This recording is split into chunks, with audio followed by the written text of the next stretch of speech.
Lamine Yamal, what a talent, what a player. Likumbuke jina la Lamine Yamal. This boy, brother. Angalia anachokifanya leo uwanjani, man. Unaiona art ya football. Unaiona sanaa ya football. Brother, zungumza assist aliyotoa kwenye goli la Rashford. Mali inakwenda nje.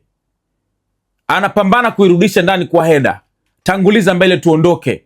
Inapelekwa kwenye kona. Inatengenezwa cross pass kwa Rashford. Rashford anatia kamba. Angalia movement za Lamine Yamal leo uwanjani. Ana defend, anasaidia kwenye defense. Ana attack. Brother, I'm so proud of you, my boy. You are so special and gifted one. What more unaweza kusema kuhusiana na Lamine Yamal, brother? This boy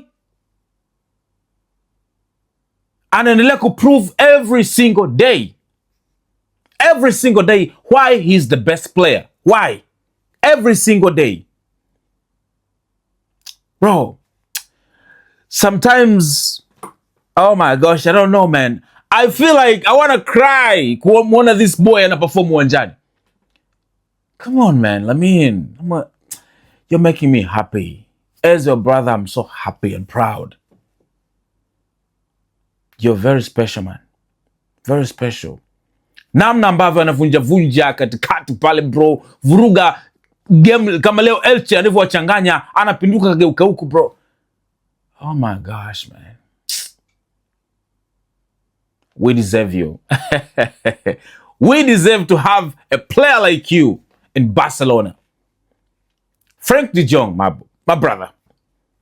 Amekuwa na game nzuri sana leo, Frank de Jong, by the way. Frank de Jong, come on. Leo nafikiri unyama aliofanya pale katikati vuruga vibaya mno. Changamoto yangu kubwa na Frank de Jong ni masuala ya yellow card. Yaani ukiona Frank de Jong kamaliza game bila yellow card unasema asante. Leo tumetoka salama.